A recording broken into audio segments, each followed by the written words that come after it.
bilang saya janji, setelah ngajar saya datang ke sana lah, ada yang bareng saya. Jadi kita mulai saja ya, berarti ya? Siap, Bapak. Oke, saya langsung mulai aja. Bismillahirrahmanirrahim. Assalamualaikum warahmatullahi wabarakatuh. Selamat malam kepada rekan-rekan semua. Semoga kita semua diberikan kesehatan, keberkahan, dan kita seluruhnya di UPT Bangkinang khususnya, dan beberapa UPT lain ya, di Aceh, kemudian di mana lagi nih dari angkatan ini nih. Itu semuanya semoga tetap aman dan kondusif, saya berharap demikian.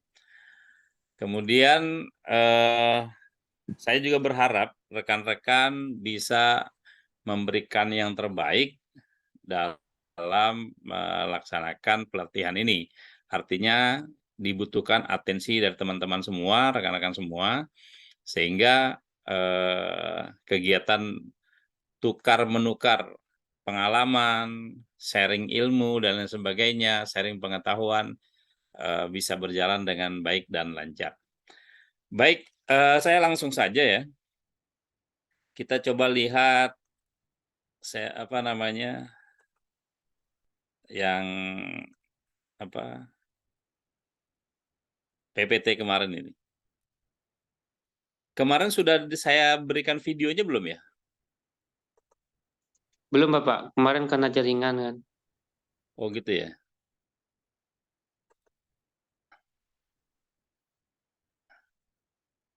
Nah ini, kita nonton video dulu lah sebentar.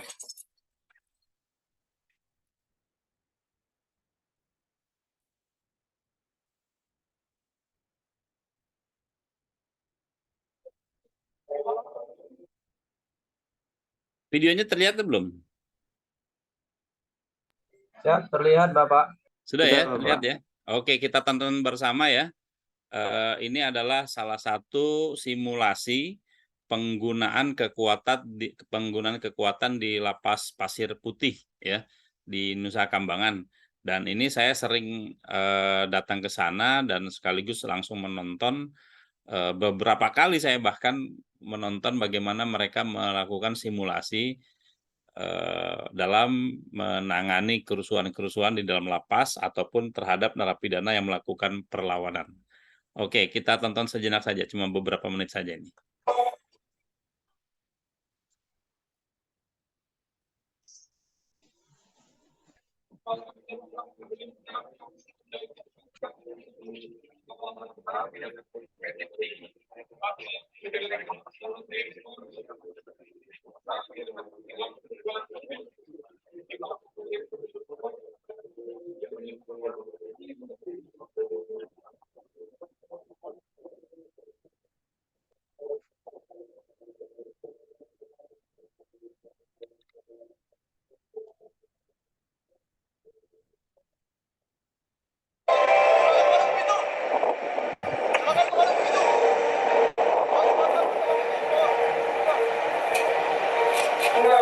Dimasukkan ke dalam sel, kemudian petugas memastikan pintu telah terkunci dengan sempurna. Selama di lapas, narapidana tetap mendapat perlindungan hak asasi manusia.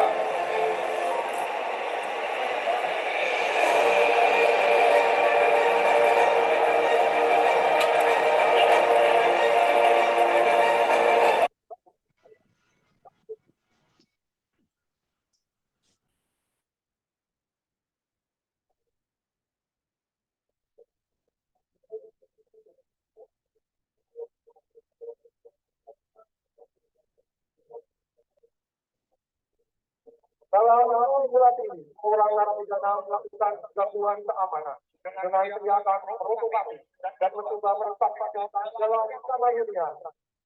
Sebuah datang mencoba upaya persuasif, namun tidak dilakukan oleh narapidana. Petugas melapor kepada kepala KPLC yang diminta pada kepala lapas. Di bawah instruksi dari kepala lapas, maka bijaksanaan tim tanggap darurat yang telah dilatih khusus untuk menangani berbagai gangguan keamanan di lapas. Selanjutnya, tim bergerak bersama dunia untuk melakukan pidana. Setelah tim melakukan tindakan kali sebenarnya tidak, namun tidak tim selamat dengan kekuatan penuh untuk melakukan pengeluaran paksa. Tim hanya mengamankan anggota dengan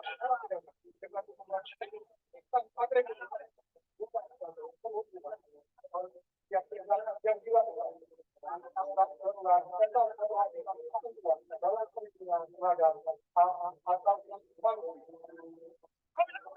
tidak ada kekerasan atau kekuatan pendukung yang dilakukan.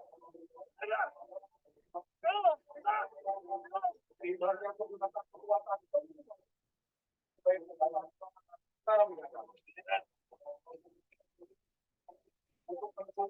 melindungi maka dilakukan setiap tindakan yang dilakukan dan butuh bukti dalam melakukan.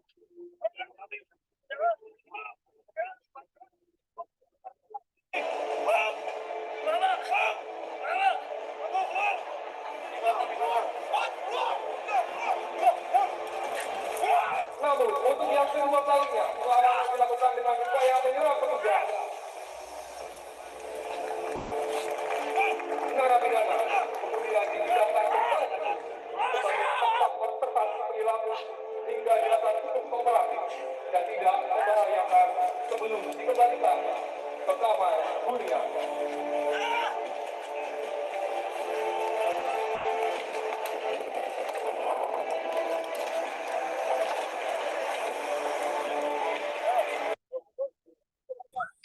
Dengan langkah apa tim tanggap darurat Satya Wirabata dengan pelatih Bapak Wahyu Dwi Anggoro di bawah bimbingan dan arahan Kepala Lapas Kelas 2A Pati Bapak Fajar Durjayono telah berhasil mengamankan narapidana yang melakukan perempuan di area saya.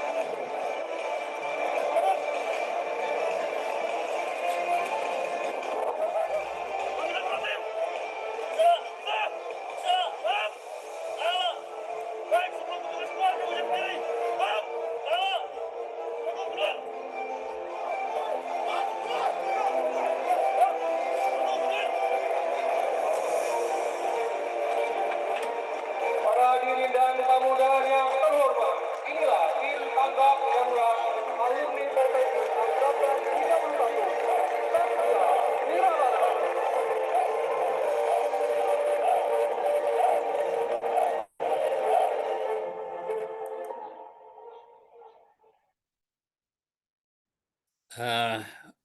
Baik, demikian tadi video simulasi penggunaan kekuatan terhadap serangan ataupun gangguan keamanan yang dilakukan oleh warga binaan pemasyarakatan. Namun sebelum itu saya sedikit mengupas terkait Permenkumham 33 tahun 2015 ya, bahwa di dalam pasal 4 itu ada yang namanya pengamanan atau klasifikasi pengamanan yang dibagi dalam beberapa bagian, antara lain pengamanan sangat tinggi, kemudian pengamanan tinggi, dan pengamanan menengah, serta pengamanan rendah. Nah, ini merupakan klasifikasi pengamanan yang harus kita pahami ya, yang harus kita pahami. Sementara di dalam pasal 6 Permenkumham 33 tahun 2015 itu ada yang namanya penyelenggaraan pengamanan sebagaimana yang dimaksud di pasal tersebut di atas tadi, itu bahwa penyelenggaraan pengamanan itu terdiri dari meliputi semacam kegiatan pencegahan, penindakan, dan pemulihan. Itu sudah saya berikan beberapa apa istilahnya semacam simulasi ya. Kalau seandainya itu simulasi bisa mulai dari pencegahan, penindakan maupun pemulihan. Nah, masing-masing itu mempunyai standarnya sendiri-sendiri, ya. Masing-masing mempunyai standar masing-masing, di mana ada standar pencegahan, ada standar penindakan maupun standar pemulihan. Nah, yang kita bicarakan sekarang ini adalah terkait dengan penggunaan kekuatan terhadap warga binaan pemasyarakatan.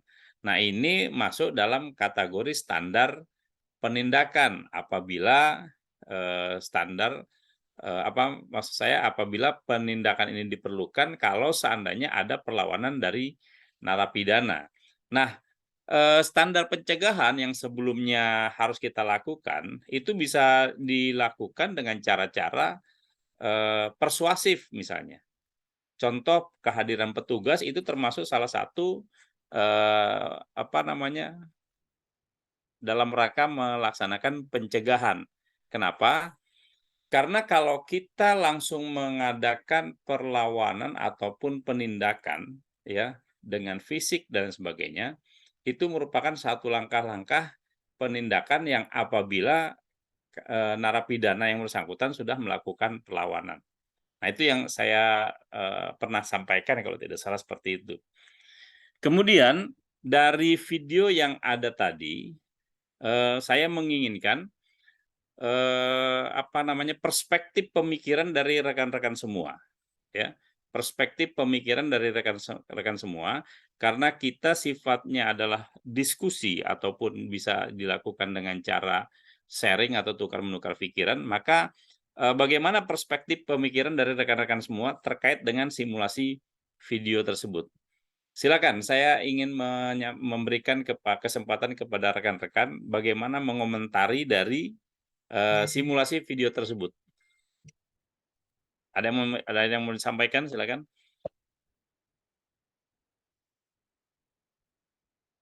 Kan tadi sudah lihat videonya ya, bagaimana perspektifnya. Artinya sudut pandang dari rekan-rekan sekalian semuanya. Ada yang mau komentar tentang video tadi? Misalnya itu narapidananya 1 orang, sementara petugasnya ada sekian orang. Itu salah satu contoh. Apakah itu dianggap berlebihan atau tidak? Nah, kita apa namanya masing-masing punya perspektif. Kemudian misalnya narapidananya hanya melakukan perlawanan secara verbal, ya, verbal, anggaplah teriak-teriak gitu kan. Tetapi ketika dia mau diamankan dalam posisi di dalam kamar, masuk ke dalam petugasnya itu, ternyata dia melakukan perlawanan fisik dengan melakukan apa berontak ya, berontak ke beberapa petugas, bahkan dia seolah-olah ingin melakukan pemukulan sehingga dilakukanlah yang namanya penindakan ataupun langkah-langkah penggunaan kekuatan yang lebih represif ya. Misalnya dengan cara dijatuhkan dan sebagainya, kemudian dipegang ya sampai dalam posisi dia posisi aman. Setelah posisi aman ya, setelah dalam posisi aman, dia tidak melakukan perlawanan lagi, maka petugas cukup berhenti sampai di situ saja. Jadi jangan melakukan tindakan yang berlebihan, misalnya melakukan pemukulan, menginjak-injak dan lain sebagainya. Nah, ini merupakan penggunaan kekuatan yang berlebihan dan bisa berakibat fatal bagi si petugas itu sendiri. Barangkali ada pemikiran atau dari perspektif rekan-rekan semua, silakan. Mas Aprio, ada yang mau disampaikan barangkali? Siapa Pak, izin yang saya lihat tadi Pak ya, walaupun anggotanya ada beberapa orang ya Pak, dan narapidananya hanya satu, tapi tetap saya baca tulisannya kan tetap memperhatikan hak-hak asasi manusia dari si narapidana tersebut. Jadi tidak semena-mena dalam melakukan penggunaan kekuatannya, Pak. Oke, terima kasih ya. Mas Andres, ada yang mau disampaikan? Izin Bapak, Ya. soal video tadi ya sesuai yang dikatakan oleh Pak Aprio, slide-nya itu kan agak nyangkut-nyangkut gitu Pak. Jadi nengok dari tulisan-tulisannya itu kan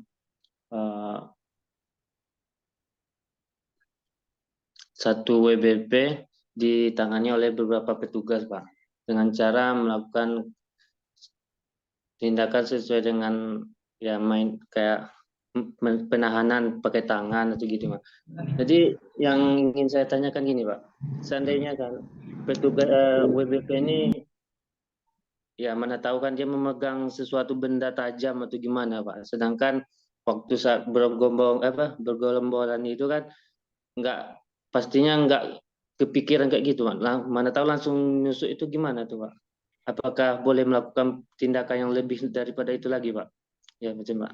Oke, pertanyaan dari Mas Andres ini berdasarkan pengalaman saya ya, bahwa ketika kita menangani narapidana yang melakukan semacam perlawanan dan lain sebagainya, itu tetap kita dalam posisi hati-hati atau jangan-jangan, ya kan?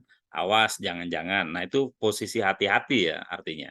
Jangan-jangan dia membawa pisau, jangan-jangan dia membawa serbuk yang bisa melukai mata kita, jangan-jangan dia bla bla bla bla dan lain sebagainya. Nah, ini menunjukkan antisipasi kesiapsiagaan tim tanggap darurat, mulai dari pakaian ya, karena itu pun tergantung atau tergantung dari kasuistisnya ya, kasus dari narapidana tersebut. Misalnya teroris ya. Teroris itu kadangkala lebih, maaf ya, dibilang lebih gila dari narapidana yang lain misalnya. Dia berani berkorban untuk jiwanya, ya, bahkan berkorban jiwanya demi apa yang menjadi ideologinya. Kira-kira seperti itu.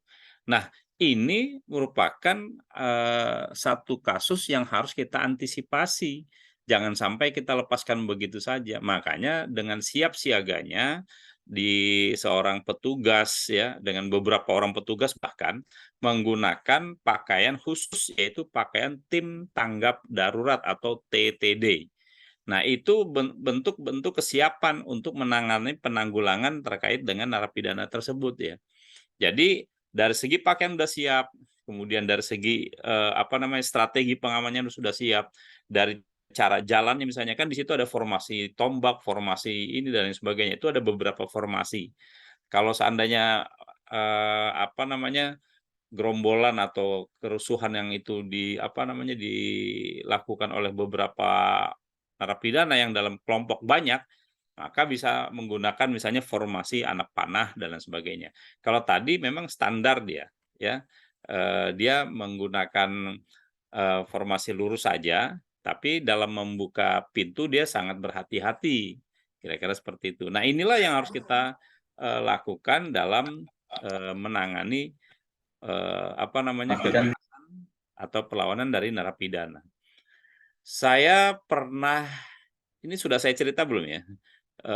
Ketika saya melakukan penanggulangan terhadap narapidana yang membawa pisau, ya, dia ingin mengancam seseorang, ya, mengancam seseorang. Jadi ada dua kasus ya. Pertama dia melakukan penyerangan, yang melakukan penyerangan dengan membawa celurit, ya, itu udah jelas-jelas menyerang waktu itu, jelas-jelas menyerang. Itu udah pernah saya ceritakan belum tuh? Sudah belum?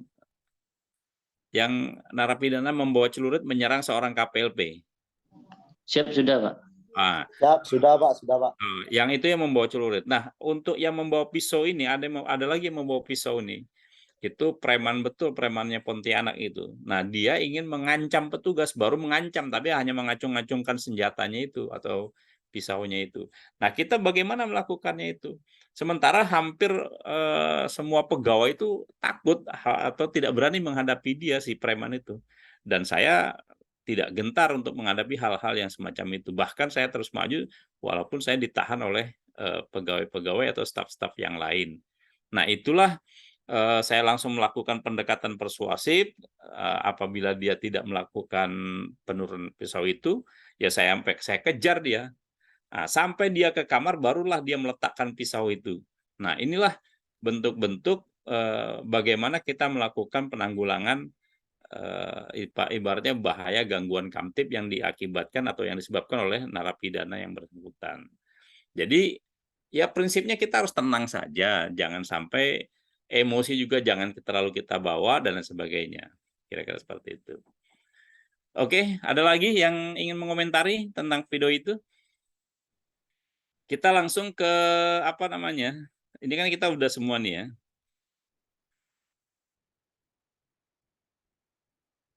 Ada yang namanya prinsip-prinsip ya. Nah, ini belum ya kemarin ya. Nah, di Belum, sini Pak. ada, belum ya? Belum lagi, Pak. Nah, di sini kapan kekuatan itu bisa sesuai ya dalam kondisi yang bagaimana? Ada dua macam perlawanan narapidana, yaitu pasif dan aktif ya. Pasif itu artinya tidak melakukan apapun. Itu pun dianggap sebagai perlawanan ya. Dia tidak melakukan apapun, itu adalah bentuk-bentuk perlawanan. Dan aktif adalah dia melakukan perlawanan dengan gerakan fisik ataupun gerakan atau dengan bahasa verbal. Ya, kira-kira itu. Nah, pasif ini ketika kita memerintahkan kepada narapidana ya, tetapi dia diam saja, tidak merespon, tidak mau bergerak dan sebagainya, itu adalah bentuk perlawanan yang disebut perlawanan pasif ya. Sementara kalau perlawanan aktif dia menyerang kita dengan cara memukul, berteriak dan lain sebagainya. Nah, itu apa yang contoh yang ringan sajalah yang saya sampaikan. Saya tidak perlu menggunakan bahasa-bahasa yang terlalu apa namanya berat lah ibaratnya. Tapi yang ringan tapi bisa diimplementasikan ataupun bisa digunakan. Selanjutnya, apakah narapidana merupakan ancaman langsung ya, ancaman langsung bagi petugas atau narapidana lainnya? Nah, itu kita lihat situasi tadi ya. Kalau yang ancaman langsung jelas ketika saya melihat ada seorang narapidana berlari sambil mengacungkan senjata celurit menyerang seorang petugas, berarti itu harus saya lumpuhkan. Kira-kira seperti itu.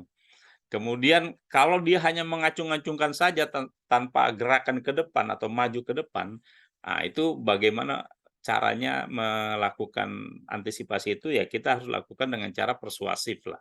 Kira-kira seperti itu. Kemudian perilaku narapidana adalah satu-satunya pilihan Anda ya untuk merespon secara tepat, yaitu dengan hanya menggunakan kekuatan sepenuhnya untuk mengendalikan situasi. Ini biasa lah ini kan. Kemudian apa namanya? Ada beberapa cara seseorang narapidana ya dapat melawan secara aktif misalnya. Dia tidak mematuhi aturan, berperilaku tidak sopan. Nah, ini secara aktif nih ya kan. Kemudian menyebabkan terjadinya kebakaran, menyebabkan terjadinya banjir. Nah, ini apa namanya istilahnya mungkin menyumbat saluran dan sebagainya itu merupakan aktif ya. Beberapa aksi yang aktif ya kan. Kemudian menyerang petugas, menyerang narapidana lain, bunuh diri, serangan yang mematikan dan lain sebagainya. Nah, dari kondisi-kondisi ini kita harus memberikan semacam apa namanya pengambilan keputusan yang tepat. Apa yang harus kita lakukan ya? Nah, di sini ada cara-cara misalnya menjatuhkan ataupun menyerang secara fisik dan lain sebagainya. menggunakan tongkat bisa juga, ya. Kemudian menggunakan bahan kimia atau apa namanya, bubuk merica, menggunakan pembatas gerak misalnya atau borgol, menggunakan senjata yang mematikan atau senpi ya, senjata api. Ini adalah bentuk-bentuk penggunaan kekuatan yang sifatnya sudah represif ya. Dia melakukan perlawanan secara aktif dan kita menggunakan sesuai dengan kondisi lapangan atau kondisi empiris yang ada. Kemudian, bagaimana mendefinisikan penggunaan kekuatan yang sesuai atau berlebihan? Nah, di sini ada item-itemnya, yaitu apakah satu-satunya tujuan penggunaan kekuatan itu. Kemudian bagaimana mengendalikan ketika sudah berhasil, maka kekuatan itu harus dihentikan. Ya. Kemudian jumlah kekuatan yang digunakan ditentukan oleh tingkat perilaku buruk narapidana. Dan selanjutnya kekuatan yang digunakan akan meningkat jika perilaku narapidana memburuk. Seperti halnya yang pernah saya sampaikan ya kalau tidak salah, bahwa ada serangan misalnya. Narapidana membalikkan atau demonstrasi, membalikkan bubur atau sarapan pagi di blok. Kemudian karena ada salah satu petugas yang melakukan semacam pressure, maka narapidana akhirnya berbalik menyerang sampai akhirnya melompat pagar yang di depan porti dan lain sebagainya. Nah, ini merupakan bentuk-bentuk perlawanan yang sudah mengarah kepada kerusuhan. Sehingga bagaimana kita melakukan antisipasi dari serangan narapidana tersebut, ya. Kemudian jika perilaku narapidana berkurang ya atau membaik ya, maka demikian pula dengan respon petugas. Kita pun harus memberikan semacam kesempatan kepada narapidana tersebut ya untuk tidak lagi melakukan perlawanan sehingga kita mengurangi kekuatan itu, penggunaan kekuatan tersebut. Seorang petugas selalu menerapkan tingkat kekuatan yang terendah untuk mengendalikan situasi ya. Jadi kita melakukan penggunaan kekuatan itu harus dari posisi yang terendah. Ini lewat saja menurut saya nih ya.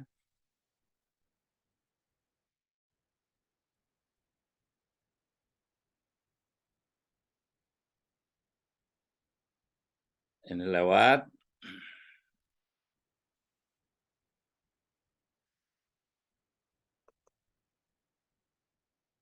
Nah, ini tingkat perlawanan narapidana atau kendali petugas ya. Jadi bagaimana tingkat perlawanan narapidananya, lalu bagaimana pengendalian dari si petugas itu sendiri. Jadi ketika narapidana patuh, ya kan? Ketika narapidana itu patuh, maka cukup dengan kehadiran petugas saja atau presence officer ya, officer presence ya kan. Kemudian di situ ada yang namanya otoritas fisik. Bagaimana kita secara fisik hadir, kemudian bagaimana kita melakukan pressure terhadap narapidana dengan kekuatan fisik kita.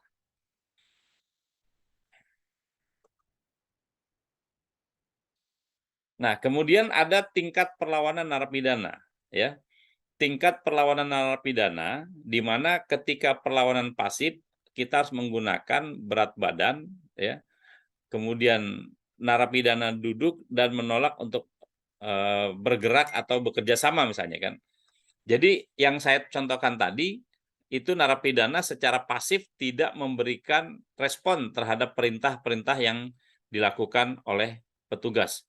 Perintah yang jelas oleh petugas tidak direspon oleh narapidana. Sehingga kita bisa langsung melakukan tindakan atau langkah-langkah berikutnya yang lebih keras misalnya. Misalnya kita berteriak, kamu berani ya nggak mau melaksanakan perintah saya. Kira-kira seperti itu. Nah, kemudian di tingkat perlawanan narapidana yang lain, yaitu perlawanan aktif ya, dia mendorong, menarik, atau kabur ya, itu kita dengan cara-cara misalnya dengan menggunakan teknik yang halus atau soft teknik. di mana ada semacam pengendalian kontak, pembatas gerak, ya, pembatas gerak fisik atau penggunaan semprotan merica misalnya. Nah ini hal-hal yang simpel sebetulnya, hal-hal yang dalam keseharian kita bisa kita lakukan. Makanya saya hanya ingin menggariskan atau semacam stressingnya bahwa bagaimana kita menggunakan kekuatan itu sesuai SOP, ya. Karena ini penting. Jangan sampai ada rekan-rekan yang dirugikan hanya gara-gara tidak menggunakan SOP yang ada, ya. SOP yang ada. Dan hal yang paling penting yang paling penting lagi adalah rekan-rekan harus mampu mengklasifikasikan penggunaan kekuatan itu, ya. Tentunya dari regulasi yang ada misalnya. Di situ Permen 33 membunyikan bahwa bagaimana sih bentuk-bentuk yang sifatnya preventif, ya kan? Bagaimana yang sifatnya represif dan lain sebagainya. Dalam penjelasannya pun nanti ada, karena di situ ada yang namanya standar pencegahan dan standar penindakan. Kemudian dengan menggunakan teknik keras ini, ya, teknik keras misalnya. Ketika ada narapidana pada saat saya di Rutan Bangli, ya, sebagai kepala Rutan Bangli, ada seorang tamu, ya, tamu yang masuk berkunjung mengunjungi seorang narapidana di dalam, tetapi dari gerak-gerik matanya dia sangat mencurigakan, ya. Dari gerak-gerik matanya dia sangat mencurigakan. Lalu saya perintahkan kepada P2U, ada di situ kebetulan komandan jaganya, saya katakan tutup pintu 1, tutup pintu 2. Sehingga dia ada dalam posisi betul-betul di dalam portir, ya. Jadi kalau kita ingin menangkap atau melakukan langkah-langkah semacam penyelundupan, jangan sampai dia dibiarkan di luar, ya. Misalnya barang dititipkan tapi dia di luar, dia dengan mudahnya bisa kabur. Nah, waktu itu adalah ketika pengunjung itu gerak-gerik matanya sudah nggak karu-karuan, liar, saya yakin dia menyimpan sesuatu yang dirahasiakan. Oleh karena itu saya langsung perintahkan periksa. Nah, ketika dia dilakukan pemeriksaan, ternyata dia melakukan perlawanan, ya. Ini bukan narapidana, ini pengunjung, tetapi apapun yang dilakukan oleh pengunjung ketika dia melakukan perlawanan, apa yang dilakukan oleh petugas, petugas kan hanya dalam batasan melakukan pemeriksaan.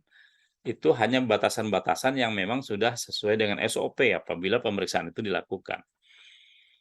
Karena dia melakukan perlawanan, maka saya langsung tangkap itu tangannya dan saya langsung banting sampai saya injak lehernya itu. Oleh karena itu, begitu dia terlepas dari barang buktinya berupa sabu, itu betul-betul ada, ya. Dan sabunya itu saya pegang dari pengunjungnya pun saya amankan dan saya panggil Polres pada saat itu juga. Sehingga inilah bentuk-bentuk penggunaan kekuatan yang memang sesuai dengan SOP. Jadi kita nggak perlu melakukan pemukulan-pemukulan dan lain sebagainya. Ketika barang buktinya sudah ada, sabunya tertangkap, orangnya sudah lemah, tidak berdaya, maka itulah yang harus kita lakukan.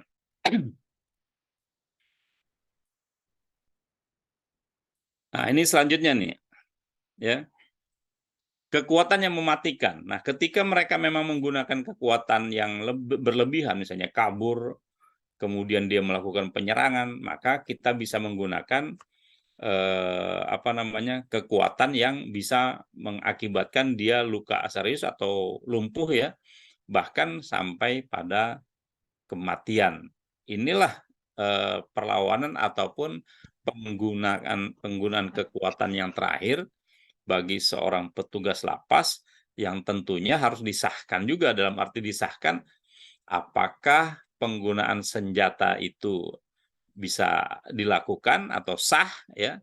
Kenapa saya katakan sah atau tidak sahnya? Karena hampir sebagian besar lapas dan rutan di Indonesia itu tidak dibekali oleh izin, ya. Baik izin senjata itu sendiri maupun izin penggunaan senjatanya yang dilakukan oleh petugas. Oleh karena itu di sini memang dalam zona abu-abu, ya, dalam zona abu-abu di mana petugas kadangkala ragu-ragu dalam menggunakan senjata, ya. Kenapa? Karena itu tadi belum ada izin senjatanya dan belum ada izin penggunaan senjata itu sendiri. Sampai di sini ada yang mau ditanyakan? Silakan.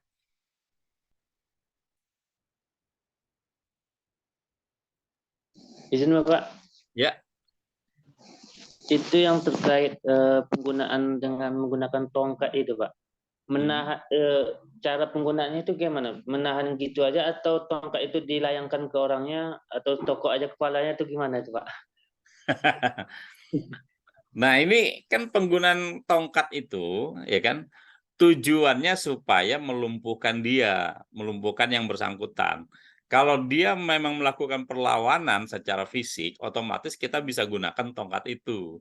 Misalnya dia memukul, ya kan, daripada tangan kita yang dikorbankan, mendingan tahan dengan tongkat misalnya. Kita lakukan dengan tongkat misalnya, dengan pukul menggunakan tongkat, kira-kira gitu. Jadi situasi lapanganlah yang menentukan pada saat itu. Artinya kondisi kenyataan pada saat itu, kondisi empiris pada saat itu. Jadi ya harus tepat ini. Jadi kita tidak bisa menuruti emosi kita, ya. Jangan pernah kita menuruti emosi kita karena emosi kita bisa lama-lama tidak terkendali ketika kita sudah amarah besar, ya. Amarah yang muncul dalam hati kita, dalam pikiran kita, sehingga kita melakukan penggunaan kekuatan yang berlebihan. Kira-kira gitu. Oke, ada lagi?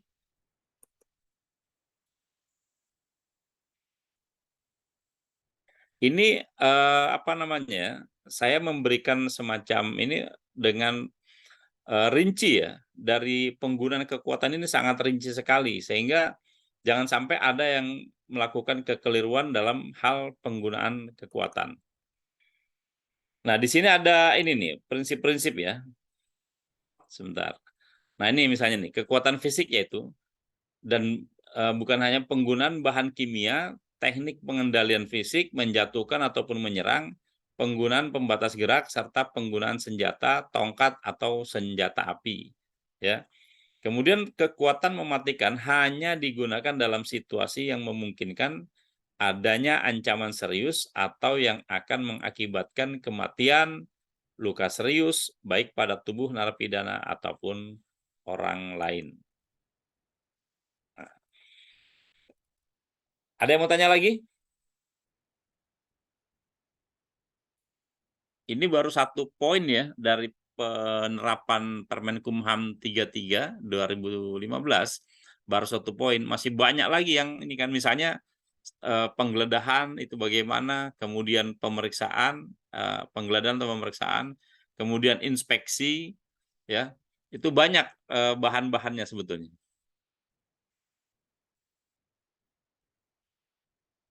Nah, ini ya, ketika kekuatan berlebihan, ya, kekuatan yang terlalu banyak ataupun yang melebihi yang dibutuhkan untuk menghentikan situasi atau sampai melampaui batas model dan prinsip-prinsip penggunaan kekuatan, itu ada risiko tersendiri, ya. Ada risiko tersendiri dari si petugas itu sendiri, ya. Kenapa? Karena ketika terjadi, ya, semacam seolah-olah ada penganiayaan yang dilakukan oleh petugas terhadap narapidana, meskipun tanda kutip narapidana tersebut melakukan kesalahan, itu ada yang namanya proses hukumnya ketika narapidana itu tidak menerima. Ini salah satu contoh ketika saya berada di Lapas Tanjung Pandan, ya. Lapas Tanjung Pandan, Bangka Belitung. Di situ ada narapidana, tokoh narapidana atau pentolannya atau premannya narapidana, itu petantang petenteng, ya. Petantang petenteng di sekeliling lapangan, kemudian dia menantang orang-orang yang ada di dalam lapangan, ya, sampai pada akhirnya bisa membuat emosi dari beberapa narapidana yang lain, ya. Sehingga terjadilah yang namanya pengeroyokan terhadap napi tersebut, ya. Lalu bagaimana peran petugas pada saat itu? Ya, saya pada saat melihat itu, ya, pada saat melihat itu, saya langsung lerai, saya langsung sampaikan atau saya langsung bawa ke ruang KKPLP.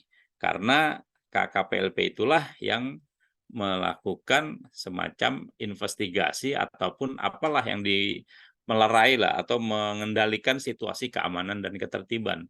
Pada saat itu saya kepala seksi Binadik atau Kasibinadik. Setelah itu langsung saya kembali ke kantor saya.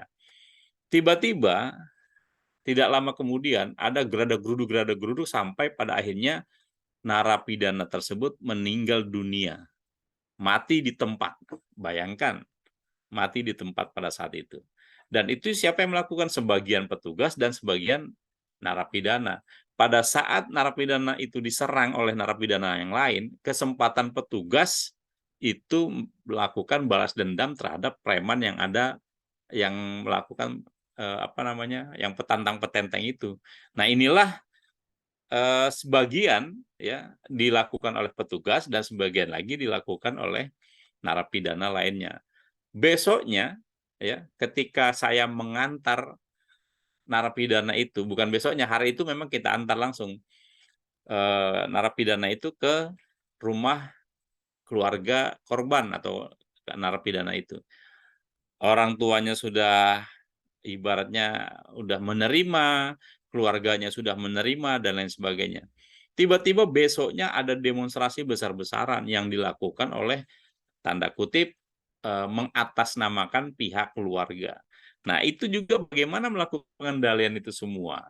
Nah, kalau seandainya kita dihadapkan oleh situasi seperti itu, maka kita harus melakukan hal-hal yang sifatnya persuasif juga, jangan langsung mengarah kepada tindakan-tindakan kekerasan. Nanti malah bisa dibakar itu lapasnya itu, kira-kira seperti itu.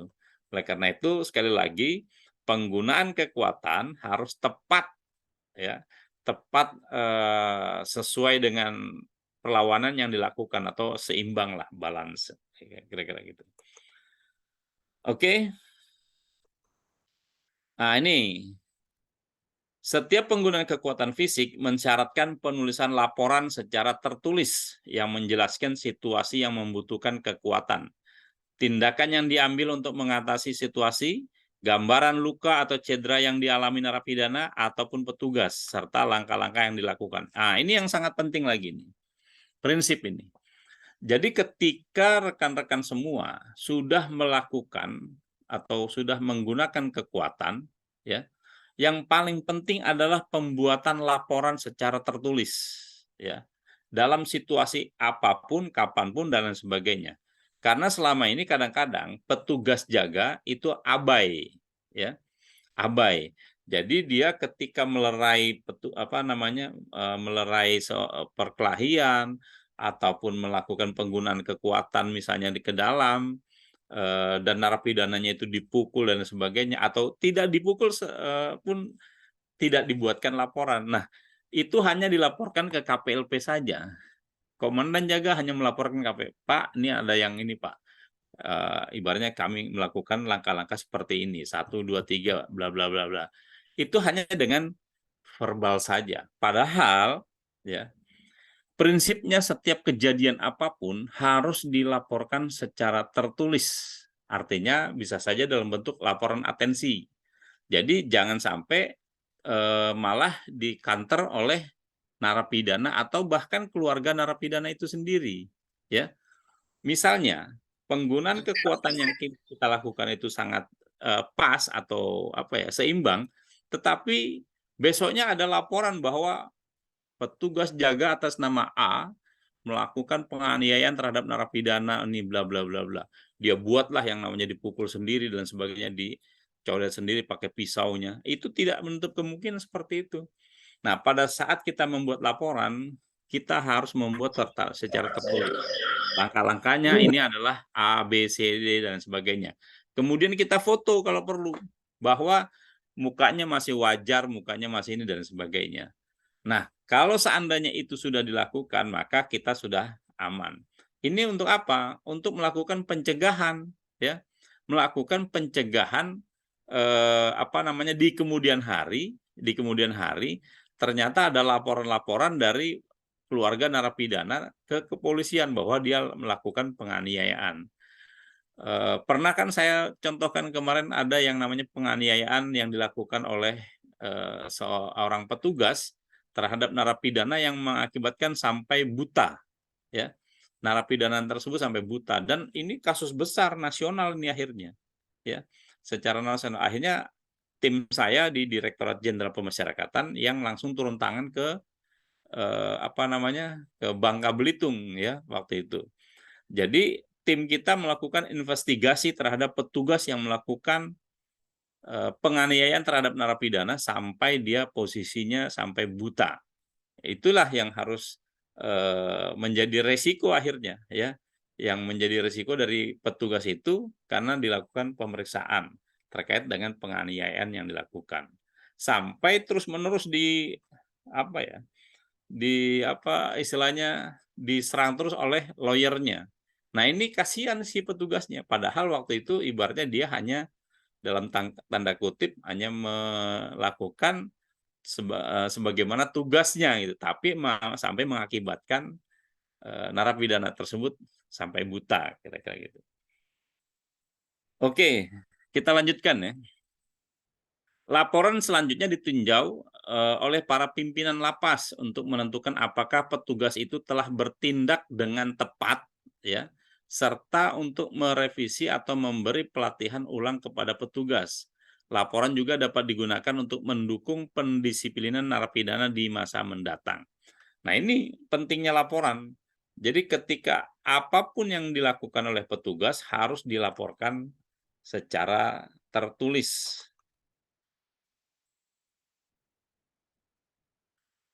Kita lanjutkan ya.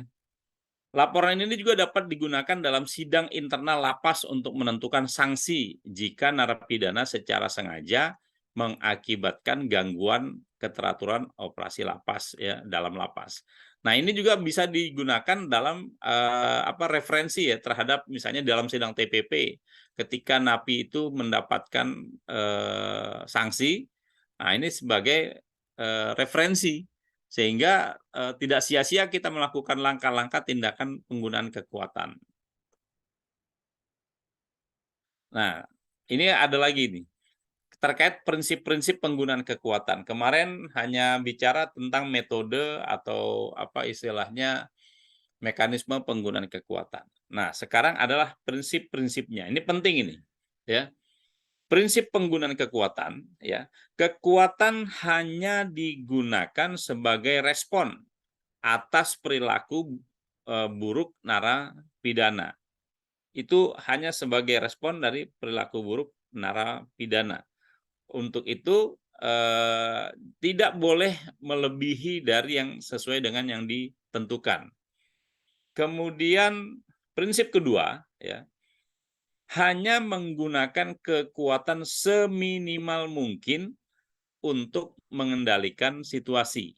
Jadi penggunaan kekuatan itu hanya digunakan atau hanya digunakan ya seminimal mungkin untuk mengendalikan situasi.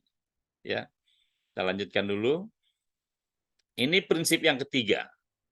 Ya, prinsip yang ketiga bahwa penggunaan kekuatan itu hanya menggunakan kekuatan seperlunya untuk mengendalikan narapidana. Seperlunya, ya. Kemudian yang keempat, prinsip penggunaan kekuatan yang keempat. Penggunaan kekuatan akan meningkat jika perilaku buruk narapidana juga meningkat, ya. Artinya ketika narapidana melakukan perlawanan yang lebih keras lagi, maka kita harus melakukan penggunaan kekuatan yang justru juga untuk mengimbangi kekuatan narapidana tersebut. Ya. Prinsip kelima, bahwa penggunaan kekuatan akan dihentikan ketika narapidana sudah berhasil dikendalikan. Jadi kalau narapidana itu masih melakukan perlawanan, maka penggunaan kekuatan itu harus tetap dilaksanakan atau dijalankan. Tetapi ketika narapidana itu sudah lumpuh, sudah dilumpuhkan, berhasil dilumpuhkan atau berhenti tidak melakukan perlawanan lagi, maka jangan pernah menggunakan kekuatan yang berlebihan, misalnya memukuli, menendang, dan lain sebagainya. Itu merupakan satu hal yang disebut dengan penyiksaan. Kemudian penggunaan kekuatan itu tidak pernah digunakan sebagai hukuman atau untuk balas dendam. Nah, ini kalau kita berprinsip bahwa penggunaan kekuatan itu harus dihukum mereka, kemudian kita sudah dendam kepada mereka. Nah, ini keliru. Jadi, kita harus memahami 6 prinsip penggunaan kekuatan ini. Jangan sampai ada dilakukan penyiksaan. Kenapa? Karena kalau sampai kita melakukan penyiksaan, maka kita akan beresiko berhadapan dengan 5 lembaga, ya, 5 lembaga yang tergabung dalam KUPP, ya. KUPP itu kerjasama untuk pencegahan penyiksaan. Saya kalau nggak salah pernah menyampaikan bahwa 5 lembaga itu adalah Komnas HAM, kemudian Komnas Perempuan, Komnas Perlindungan Anak, kemudian LPSK, dan yang terakhir adalah Ombudsman. Nah, ini saya ingin memberikan semacam gambaran ya, kepada rekan-rekan sekalian bahwa kelima lembaga ini itu selalu melakukan pengamatan yang cukup intens terhadap lapas-lapas dan rutan yang ada di Indonesia, ya, terhadap lapas dan rutan yang ada di Indonesia. Kenapa? Karena memang tugas lembaga inilah yang melakukan pengawasan itu. Karena sampai detik ini kelima lembaga ini yang tergabung dalam KUPP itu sedang memprovokasi pemerintah untuk melakukan ratifikasi atau meratifikasi peraturan yang selevel atau peraturan internasional untuk diratifikasi atau diserap ke Indonesia, ya. Peraturan itu disebut dengan OPCAT, ya, Optional Protocol, ya. Optional Protocol yang berkaitan dengan bagaimana melakukan pengawasan terhadap lapas ataupun rutan yang ada di Indonesia. Hal ini memang sering didorong oleh kelima lembaga ini, namun pemerintah informasinya belum siap dalam melakukan ratifikasi OPCAT itu, ya. Kenapa? Karena dari beberapa kondisi empiris yang ada, ya, dari beberapa kondisi empiris yang ada, lapas rutan yang ada di Indonesia hampir seluruhnya overkapasitas. Nah, kondisi overkapasitas inilah yang menyebabkan keraguan pemerintah bagaimana bisa dilakukan pengawasan oleh kelima lembaga tersebut. Pasti setiap hari, setiap detik, setiap waktu harus pasti ada yang kena, ya, ibaratnya gitu. Sorry, saya mau baterainya habis ini.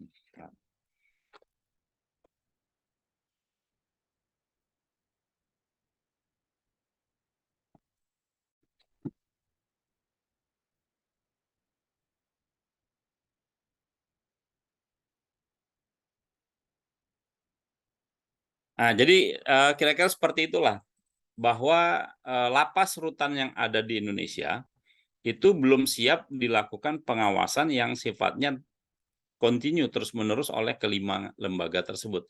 Karena ketika ratifikasi OPCAT itu dilakukan, maka kelima lembaga tersebut diberikan otoritas, diberikan kewenangan untuk melakukan pengawasan tanpa disetujui atau tanpa persetujuan dari lapas atau rutan yang bersangkutan. kapanpun dia melakukan inspeksi, kapanpun dia melakukan pemeriksaan, itu bisa dilakukan. Artinya itu kewenangan yang diturunkan oleh OPCAT itu sendiri. Sampai di sini ada yang mau ditanyakan? Ya, silakan.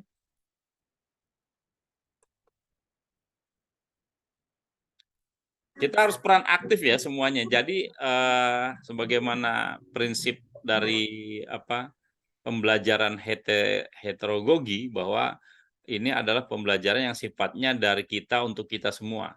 Jadi tidak one way communication, tapi dari beberapa komunikasi ya, artinya beberapa arah, berbagai arah. Ya, rekan-rekan harus mempunyai kontribusi untuk berpendapat ataupun menyampaikan gagasan, ide, ataupun pertanyaan, tanggapan, dan lain sebagainya. Silakan, ada yang mau disampaikan? Mohon izin Bapak. Ya, silakan. Izin nanti bahan paparannya di-share ya Pak. Soalnya kemarin kan lupa, belum jadi Pak. Oh, kemarin belum ya? Oh, ya, Belum, Pak. oke. Oke, ntar saya share langsung lah. Ada lagi yang mau disampaikan? Iya Pak, kemarin belum dikirim Pak itu apanya Pak. Ya, oke. Mumpung ingat atau saya langsung share aja lah ya. Sebentar. Siap, Bapak. Siap, makasih Pak. Ya. Di grup aja ya. Siap, Pak. Sambil saya nyari ini, ada yang mau ditanyakan? Silakan.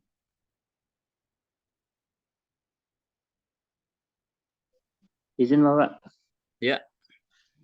Nah, kita kan sebagai petugas harus melakukan tindakan kekuatan berdasarkan situasi ini, Pak. Ya, terutama melakukan tindakan yang terlemah dulu kan. Ketika ada permasalahan, Pak, ya namanya kan kita pada waktu kejadian tuh nggak tahu pemikiran kita atau kondisi psikologi kita baik atau tidaknya, Pak.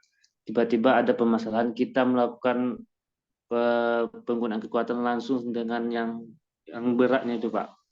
Karena kondisi nggak konsen kan, melakukan tindakan yang berat, mengakibatkan narapidana itu terluka atau gimana itu, Pak. Jadi yang bagi petugas ini apa yang bakalan dia dapatkan atau penyelesaian setelah petugas itu melakukan tindakan seperti itu, Pak? Oke. Terkait dengan bolehlah dianggap khilaf ya. Dianggap khilaf. Itu intinya, Pak. Jadi apabila itu sudah terlanjur, nah begini, apabila itu sudah terlanjur terjadi, ya, itu pertama ya mau nggak mau kita tinggal pasrah, dalam tanda kutip pasrah. Kita dalam posisi beruntung atau tidak. Pertama, kalau posisi beruntung nih, itu dianggap kejadian biasa. Tidak ada yang melakukan tuntutan, tidak ada yang melakukan laporan, ya, baik laporan yang sifatnya ini maupun sifatnya pidana, ya. Jadi tidak ada yang melakukan laporan atau memberikan laporan kepada kepolisian. Nah, itu kira-kira seperti itu. Itu anggaplah yang beruntung. Tetapi ketika ada protes, ketika ada komplain dari narapidana ataupun warga binaan, ataupun keluarga warga binaan atau keluarga narapidana, ataupun lawyernya, karena kadang-kadang narapidana pun mempunyai lawyer tersendiri. Maka itulah resiko yang harus kita hadapi, ya. Makanya saya katakan, ketika menggunakan kekuatan harus sesuai dengan regulasi, sesuai dengan SOP yang ada. Kira-kira seperti itu. Nah, lalu bagaimana kalau seandainya kita sudah terlanjur dilaporkan polisi, seperti halnya yang terjadi di Kepulauan Bangka Belitung, yang sampai buta, sampai akhirnya berbulan-bulan itu kasusnya, sampai di persidangan kalau nggak salah itu. Jadi kita beberapa elemen sudah melakukan pemeriksaan, mulai dari kami di Direktorat Jenderal Pemasyarakatan, Inspektorat Jenderal Pemasyarakatan, ya, sampai mungkin ranahnya kepolisian itu, ya. Waktu itu Kadifpasnya kerja keras betul. Oleh karena itu, sekali lagi ini sekedar warning, jangan pernah melakukan penggunaan kekuatan yang berlebihan. Ya kalau sudah emosi ya tinggal apa terjadi misalnya termasuk saya ya, jujur saya pernah melakukan ini era dulu. Kalau zaman dulu ibaratnya belum ada HAM dan lain sebagainya, maksudnya sebetulnya belum ada HAM, tapi belum digembar-gemborkan sejauh ini sampai sejauh ini gitu ya. Saya pernah melakukan pemukulan misalnya bukan pemukulan, saya refleks saja. Ketika saya duduk, saya lakukan pemeriksaan, narapidananya itu ada di depan saya. Kenapa saya melakukan pemukulan itu atau nendang, bukan mukul sebetulnya, nendang. Karena dia tamping ya. Tamping narapidana yang dipercaya, tetapi dia melakukan pemalsuan surat kepala lapas, Kalapas. Waktu itu saya masih staf, bukan seorang pejabat, bukan, masih staf. Saya tendang, akhirnya dia jatuh. Mungkin jatuhnya itu akibat tendangan saya, tetapi dia tidak sadarkan diri dalam beberapa menit karena benturan dari kepala bagian belakang ke lantai.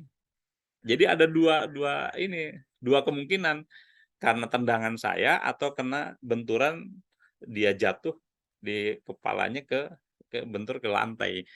Nah itu saya agak sedikit deg-degan juga itu. Asli itu deg-degan betul itu. Kenapa? Karena saya khawatir yang bersangkutan atau dia meninggal dunia. Tapi alhamdulillah begitu dia dalam waktu itu lebih dari 15 menit. Begitu dia sadar, saya langsung bersyukur. Alhamdulillah nggak terjadi apa-apa. Kalau sampai terjadi apa-apa, kita akan berhadapan dengan yang namanya investigasi, kemudian diperiksa di pengadilan bisa jadi oleh kepolisian dulu. Nah, ini yang harus kita hadapi sebagai petugas. Oleh karena itu, pentingnya saya memberikan materi ini adalah kepada petugas jaga supaya tidak berlebihan. Meskipun tanda kutip ya, di posisi atau di lapas Bangkinang yang pulau tersendiri. Barangkali asumsinya siapa sih mau melakukan pemeriksaan ke sini? Kira-kira seperti itulah. Kenapa? Karena pernah terjadi ketika di Nusa Kambangan, ya, ada narapidana yang dipindahkan ke Nusa Kambangan. Kemudian narapidana itu suruh jalan jongkok, ya, suruh jalan jongkok. Jalan jongkok kan hal yang biasa, kan gitu.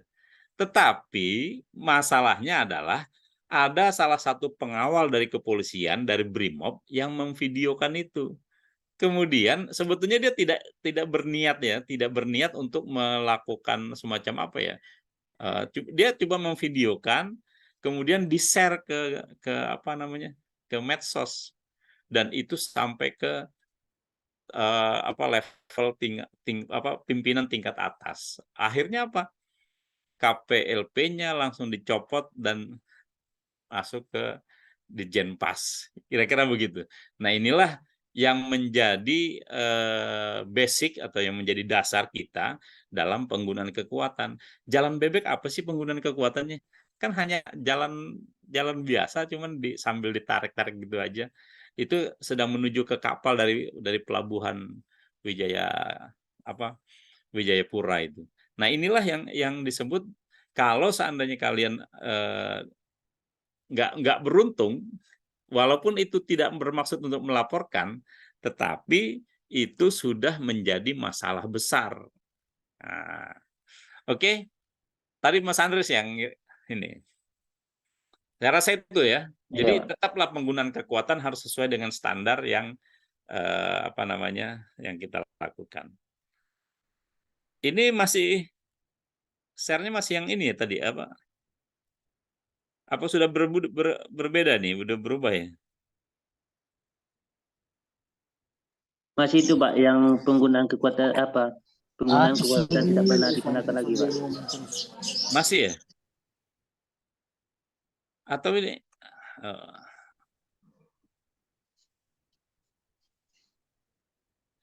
Bentar. Itu materinya sudah masuk belum ke grup COP itu? Coba dicek dulu. Ini mumpung saya ingat soalnya. Siap, sudah, Pak. Sudah ya? Sudah, Pak. Oke. Sampai di sini ada yang mau ditanyakan lagi?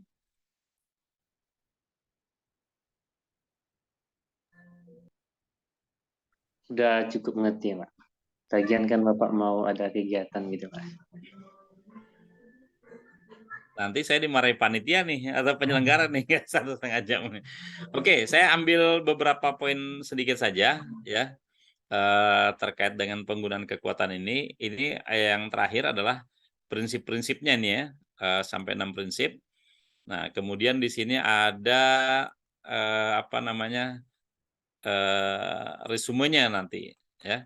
Nah, ini ringkasannya bahwa apa namanya penggunaan kekuatan yang sesuai adalah cara yang diperlukan serta digunakan di setiap waktu dan setiap hari. Artinya kita melakukan penggunaan kekuatan harus sama atau harus sesuai dengan yang diatur oleh SOP-nya.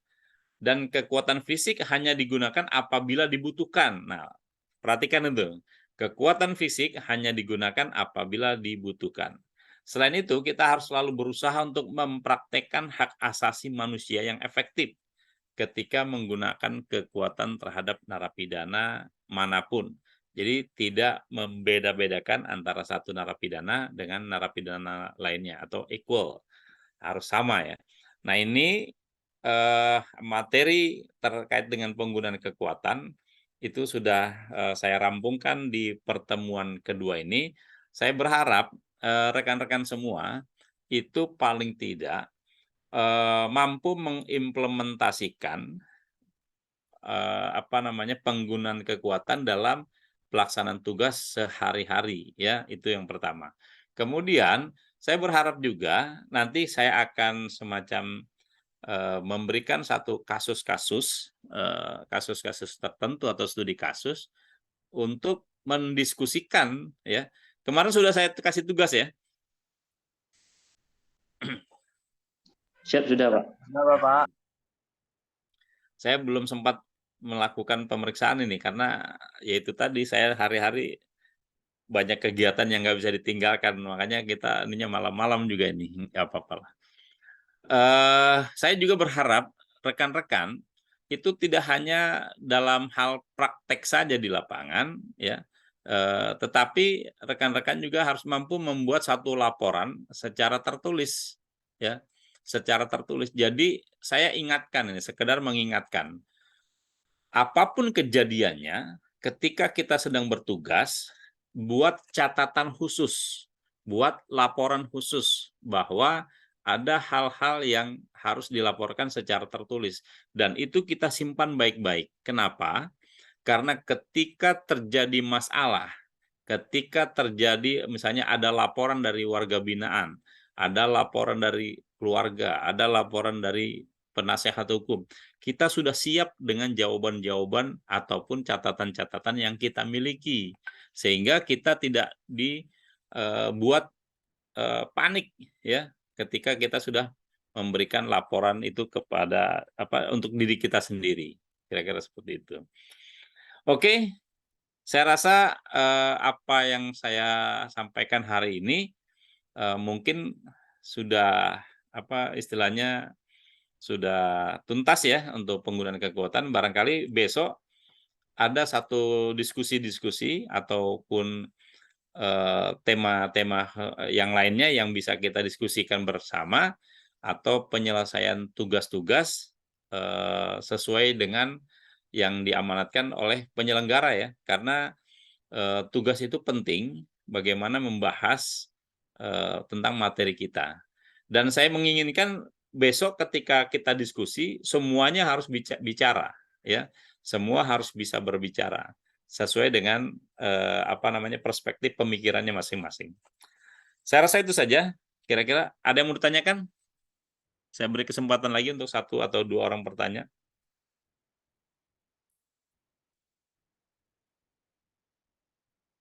Cukup?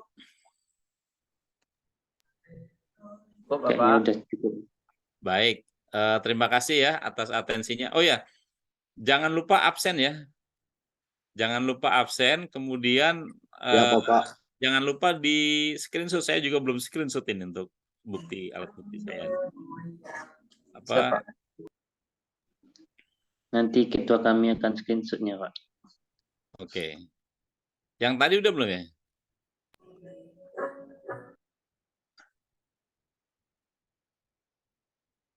Sebentar, saya mau screenshot ini dulu. Minta tolong direktur dapur.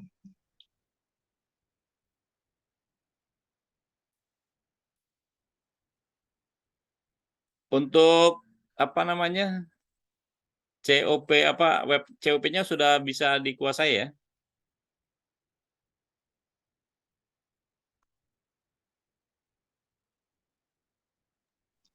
Untuk sebagian banyaknya udah, Pak.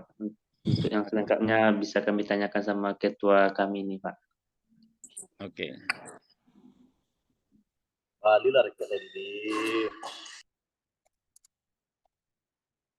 Minta tolong juga bimbingannya, Pak Ketua. Iya, Andres, iya. Oke, saya rasa itu saja apa yang bisa dapat saya sampaikan. Mudah-mudahan meskipun sedikit, meskipun hanya secuil dari pengetahuan dan tukar pengalaman kita, mudah-mudahan dapat bermanfaat untuk kita semua. Terima kasih. Wabillahi taufik wal hidayah. Assalamualaikum warahmatullahi wabarakatuh. Waalaikumsalam warahmatullahi Semangat, semangat banget loh. Lift ya, lift ya. Bapak. Terima kasih, Bapak. Mana tuh tuam? Ikan gabus. Badminton, woi. Ikan gabus. Barian dulu lagi baju tuh biasa. Apa di Budi? Kau diam-diam